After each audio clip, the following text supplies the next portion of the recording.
दोस्तों HDFC bank अपने all time high 1025 से 30% डाउन होकर 730 तक चला गया था।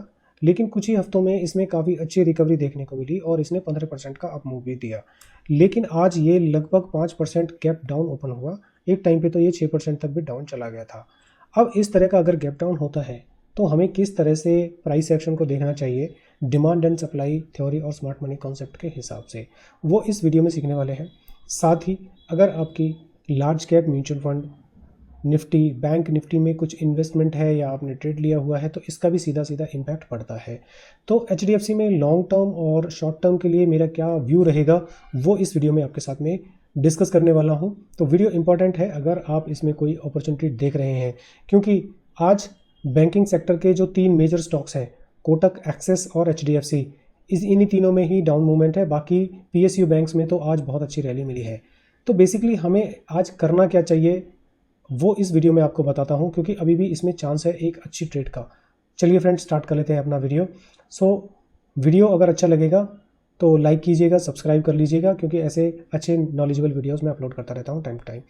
वीडियो स्टार्ट करते हैं। देखिए, जैसे हम पहले सभी वीडियोस में करते आ रहे हैं, तो हम लोग पहले बड़े टाइम फ्रेम पे जाते हैं और वहाँ से देखते हैं कि इस स्टॉक में एक्चुअल में मूवमेंट कैसी हो रही है। देखिए, अभी हम लोग जुलाई में चल रहे हैं, बेड में बैठे हुए हैं और आप देख लीजिए एक रेड कैंडल बनी हुई है और जो कि काफ़ी स्ट्रॉन्ग है। मतलब कि इसमें लगभग 22% की गिरावट देखने को मिल रही है। अगर विक को भी मैं कंसिडर कर लूँगा तो ये 30% हो जाती है। लेकिन कोई भी सपोर्ट जोन नीचे नहीं है, इसलिए मैं मार्क नहीं कर रहा हूँ। लेकिन अगर आप ऊपर देखेंगे तो सेलिंग जोन इसमें फॉर्म हो चुका है, क्योंकि ये जो कैंडल है वो 6 मंथ की है। उससे पहले एक सेलिंग जोन है, ये मैं मार्क कर देता हूँ। तो बेसिकली अगर मुझे लॉन्ग टर्म के प्रोस्पेक्टिव से कोई भी इसमें अपॉर्चुनिटी मिलती है तो ये मेरा सेलिंग जोन होगा जहाँ पर मुझे स्टॉप हो जाना है। तो इसे मैं मार्क कर लेता हूँ। अब दोस्तों, अगर आपको ये मार्किंग करनी नहीं आती है तो डिस्क्रिप्शन में मेरा 1.5 घंटे का एक वीडियो है, उसको देखकर आप सीख सकते हैं। मैं तो बड़ा ईजिली कर लेता हूँ, लेकिन इसको सीखने के लिए मुझे काफ़ी मेहनत और टाइम लगा है सीखने के लिए। तो 3 महीने पे हम लोग जाते हैं। अब देखते हैं 3 महीने पे ये कितना ज़्यादा इसमें गिरावट हुई थी और एक ही कैंडल से ये नीचे आ गया था। तो बेसिकली इसकी जो रेंज है मैं इंक्रीज़ कर देता हूँ यहाँ तक। तो ये मेरा रेंज हो गया जो कि सेलिंग जोन होगा। अब ये क्वार्टर और हाफ ईयरली दोनों का है। लेकिन नीचे में अगर आप देखेंगे कि प्राइस जो है उसमें मूवमेंट अगर मैं यहाँ से कंसिडर करता हूँ तो प्राइस यहाँ से चल रहा था अच्छा खासा, फिर इसने यहाँ का हल्का सा लो लगाने के बाद में ऊपर गया। तो अब उसके बाद में ये यहाँ पर एक जोन बना था जिसमें प्राइस आया था और उसके बाद इसने ऑल टाइम हाई लगाया। अब आप देखेंगे जो यहाँ पर बात देखने वाली है ना, प्राइस एक्शन को किस तरह से रीड करते हैं। देखिए, ये एक बहुत अच्छी रेड कैंडल है जिसे हम बेयरिश कैंडल कहते हैं। क्या इसी के सिमिलरली यहाँ पर ये कैंडल आपको दिखाई दे रही है, ये भी तो बहुत ही स्ट्रॉन्ग है। लेकिन इसी स्ट्रॉन्ग कैंडल ने यहाँ से रिवर्सल लिया और बहुत ही अच्छी ग्रीन कैंडल फॉर्म हुई। लेकिन उसके बाद में जो ये तीनों हैं, 3 महीने तक बहुत ही अच्छी मूवमेंट नहीं रही है। अगर 3 महीने के प्रोस्पेक्टिव से हम लोग देखेंगे, प्राइस जा रहा है वहीं क्लोज हो जा रहा है 3 महीने के अंदर में। बड़े टाइम फ्रेम की बात करें, छोटे टाइम फ्रेम पे तो काफ़ी इसमें मूवमेंट हुई होगी। तो कहने का मीनिंग ये है कि जो ये एरिया हो जाता है ना, ऐसे रिवर्सल लगाता है। अगर मैं इसकी मार्किंग करता हूँ, इसको कहते हैं एक्सेप्शनल मार्किंग। और अब आप देखेंगे कि ये मेरा ओरिजिन मुझे मिल गया, ये जो इसका बॉटम है, और यहीं से ही प्राइस ने ऑल टाइम हाई लगाया था। ये मैंने मार्क कर दिया और मैंने यहाँ पर ये एक जोन भी मार्क कर दिया है। ठीक है, अब आप देखेंगे क्लियरली ये प्राइस यहीं पर आया है और यहीं पे स्टक होने के बाद में प्राइस ने अप जाने की कोशिश भी की है। अब यह मार्किंग कैसे की गई है ये भी मैंने अपने उस वीडियो में कवर किया गया है। तो अब मैं मंथली पे चला जाता हूँ और फिर समझने की कोशिश करते हैं। अब देखिए, ये जो एरिया बना है ना, ये डिमांड एंड सप्लाई के हिसाब से काफ़ी अच्छा नहीं था, सपोर्टिव नहीं था। इसी की वजह से ही प्राइस में कहीं सपोर्ट नहीं थी, तो प्राइस एक साथ ही नीचे आ गया काफ़ी है। फिर सपोर्ट पे लेके अब उसमें कंसोलिडेशन स्टार्ट हो गया है। तो अगर लॉन्ग टर्म के प्रोस्पेक्टिव से देखूंगा तो 670 के आसपास में मेरे पास में बहुत अच्छा सपोर्ट है। लेकिन क्या मुझे वहाँ तक का वेट करना चाहिए? बिल्कुल नहीं। आज का प्राइस एक्शन क्या कहता है वो देख लेते हैं। अब मंथली पे भी यहाँ पर कोई सपोर्ट नहीं बना है। जो नई जो कैंडल्स बन रही हैं, पुराना मैंने आपको अच्छे से समझा दिया कि जब प्राइस यहाँ से गया है तो ये इसका ओरिजिन है, लेकिन इसमें कोई अच्छी कैंडल, कोई भी अच्छे जोन नहीं थे, इसलिए यहाँ पर रुका नहीं। नीचे जो सपोर्ट थी वहाँ पर प्राइस गया, रुका और उसने बढ़िया यहाँ पर मूवमेंट भी दी। अब मैं वीकली पे चला जाता हूँ। तो अब पीछे की कैंडल देखने की जरूरत नहीं है, हमें जो खेल करना है वो सारा का सारा यहीं पर करना है। यहाँ पर देखना है कि हमें क्या एक्शन लेना चाहिए। अब आप क्लियरली आप देख पा रहे हैं कि यहाँ पर एक वीकली का डिमांड जोन बना हुआ है और प्राइस यहीं पर आया और प्राइस ने कितनी अच्छी यहाँ पर हमें रिवॉर्ड रेशो दे दिया है। लेकिन अब यहाँ पर जो और एक जोन बन रहा है वो बन रहा है यहाँ से लेके यहाँ तक। देखिए, ये जो प्राइस था यहाँ पर गैप डाउन हुआ, ऊपर जाने की कोशिश हुई, लेकिन अगली ही कैंडल में ये नीचे आ गया। और जो पुराना कुछ सपोर्ट रहा होगा यहाँ पर, स्मार्ट मनी कॉन्सेप्ट के हिसाब से जो ब्रेक ऑफ स्ट्रक्चर हुआ है वो ब्रेक करके प्राइस नीचे चला गया है। अब मैं आपको डेली पे दिखाऊंगा कि कितनी ज़बरदस्त वहाँ पर एक जोन थी, सेलिंग जोन थी, जिसके कारण से ये अभी थोड़ा सा नीचे आ गया है। लेकिन वो इतना भी ज़बरदस्त नहीं है कि इस प्राइस को बहुत ज़्यादा नीचे लेके चला जाए, और भी सपोर्ट्स हैं। लेकिन अब देखिए कि वीकली पे आ गया है और सपोर्ट मिल गई है, लेकिन फिर भी अच्छे जोन फॉर्म नहीं हो रहे हैं। ठीक है, अब मैं चला जाता हूँ। अच्छा, ऊपर की साइड में ना, अब जो ये था बस यही एक जोन था, इसके बाद में ये कोई जोन इतना अच्छा नहीं है, लेकिन 940 930 तक की हम प्लानिंग कर सकते हैं। बाकी अगर यहाँ भी हम लोग फाइनल टारगेट देखते हैं ना 900 के आसपास में, तो भी कोई बुरा नहीं है इसमें। तो अब मैं जाता हूँ डेली पे और आपको एक सीलिंग जोन मार्क करके दिखाता हूँ। अब उस वीडियो में जब आप जाएंगे ना, सीखेंगे कि यस, सच में ही बहुत अच्छा एक जोन था। देखिए यहाँ पर ये नीचे जाने की कोशिश कर रहा था, अगर हम वीकली पे चेक करेंगे। फिर यहाँ पर एक बहुत अच्छी मूवमेंट मिली, 2 दिन कंसोलिडेशन हुआ, और जिसे रिजेक्शन कैंडल कहते हैं, जो ट्रेडिशनल ट्रेडर होते हैं वो कहते हैं कि अगर इस तरह के हैमर बनते हैं तो प्राइस अप जाएगा, लेकिन हुआ इसमें उल्टा। इसमें गैप डाउन हुआ, और गैप डाउन भी यहाँ हुआ, फिर एक ग्रीन कैंडल फॉर्म हुई, लेकिन वहाँ पर भी सस्टेन नहीं हुआ और प्राइस नीचे ही गया। नीचे जाने के बाद में जो जोन था वहीं पर टिकने के बाद में इसने अच्छी मूवमेंट मिली, फिर धीरे धीरे करके प्राइस लोअर लोज बनाते हुए ये नीचे आ गया, और फिर फाइनली इसमें फॉर्म होते होते होते फाइनल अपने सेलिंग जोन में पहुंचा डेली का, जो हमने फॉर्म किया है, और वहीं पर देखिए कितनी गिरावट मिली है, और आज 5% की गिरावट मिली है।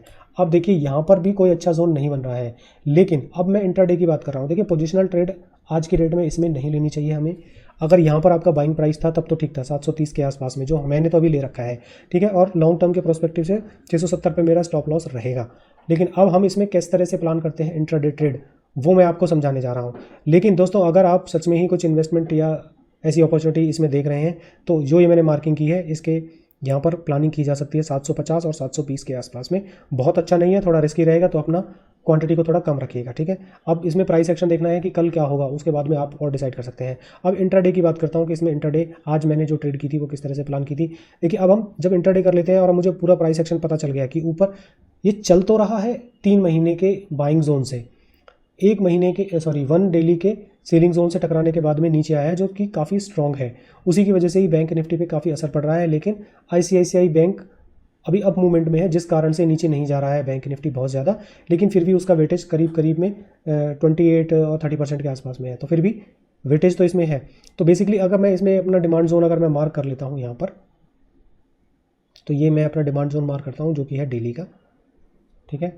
अब यहाँ पर प्राइस आया और स्टक हो गया है, ये मेरा डेली का है जो मैंने अभी मार्क किया है, जिसमें 780 से लेके और थोड़े बॉटम तक 771 तक इसका प्राइस जा सकता था, ठीक है। लेकिन मैंने जैसे ये गैप डाउन हुआ था तो एंट्री नहीं की थी, इसमें और वेट किया था। मैं आवरली पे गया, तभी भी देखिए इसमें कोई अपॉर्चुनिटी नहीं मिली। अब आप देखिए जो मेरी रेंज थी वो छोटी होगी जब हम इंटरडे प्लान करते हैं ना। अब ये तो बड़ी रेंज थी, इसलिए मैंने प्ले नहीं किया था। अब यहाँ पर मैं इसको छोटा कर लेता हूँ। तो जैसा मैंने अपने कोर्स में बताया था कि डिमांड जोन क्या होता है कि 2 ग्रीन कैंडल होती हैं और प्राइस का ओरिजिन टाइप होना चाहिए। अब ओरिजिन टाइप कैसे होगा, देखिए यहाँ से प्राइस चल रहा था, प्राइस नीचे आया, तो यहाँ से यहाँ तक का एक गैप हुआ और यहाँ पर एक जोन बन गया। तो जब प्राइस ऐसे ऊपर जा रहा था तो रिट्रेस किया, जोन में आया और फिर से ऊपर चला गया, तो यहाँ तक की आपको मूवमेंट मिली। तो यही तो ओरिजिन होते हैं जो हमें आइडेंटिफाई करने होते हैं।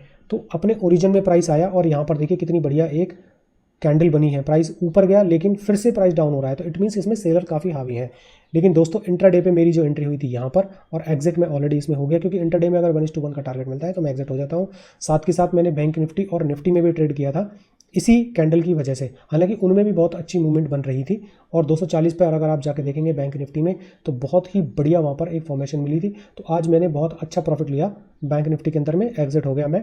और अब मैं अपना वीडियो बना रहा हूँ मार्केट क्लोज होने से पहले, क्योंकि मेरा डे तो 2:30 पर ही क्लोज हो गया था, ठीक है। तो अब ये मूवमेंट इसमें हो गई है। तो दोस्तों इसमें इंट्राडे प्लेन की जा सकती थी जो मैंने कर ली।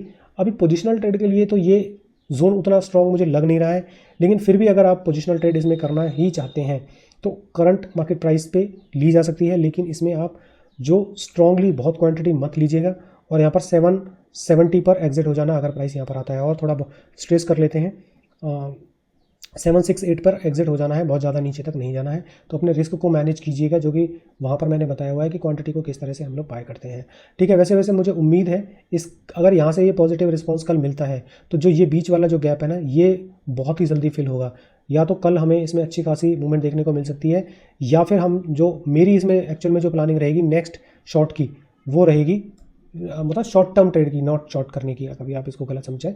तो मेरी जो इसमें इन्वेस्टमेंट तो ऑलरेडी है लॉन्ग टर्म के प्रोस्पेक्टिव से, जिसमें मैं एग्जिट यहाँ करूँगा, लेकिन मैं अपने उसमें इन्वेस्टमेंट में कुछ और क्वांटिटी ऐड करूँगा, जिसका जो न्यू एडिशन होगा उसका स्टॉप लॉस मैं यहाँ पर रखूँगा, एंट्री यहाँ पर लूँगा। वैसे अगर कल इसमें पॉजिटिविटी कल आती है, कल मॉर्निंग में मैं इसको वॉच करूँगा, और तो मैं डेफिनेटली ये जो वाला गैप है इसको फिल करने के लिए, अगर इसमें पॉजिटिव मूवमेंट आती है और अच्छा छोटे 30 पे या 1 घंटे पे कुछ अच्छी कैंडल बन जाती है, तो मैं शायद इसमें ले सकता हूँ। लॉन्ग टर्म के प्रोस्पेक्टिव से जिसकी एंट्री यहाँ पर है या जिसके पास में ऑलरेडी होल्डिंग है, वो तो 900 तक ईजिली इसको प्लान कर सकता है। तो ये था HDFC के लिए मेरा prospective demand, supply and smart money concept के हिसाब से। इससे रिलेटेड या किसी और स्टॉक से रिलेटेड आपकी क्वेश्चन या क्वेरी है तो आप ज़रूर मुझे बताइएगा, कमेंट में डालिएगा। वीडियो को शेयर कीजिएगा अपने फ्रेंड्स एंड फैमिली के साथ में जो इन्वेस्टमेंट या फिर शेयर ट्रेडिंग में इंटरेस्टेड होते हैं। Thank you friends for watching my video. Please come back again for such knowledgeable videos. Thank you.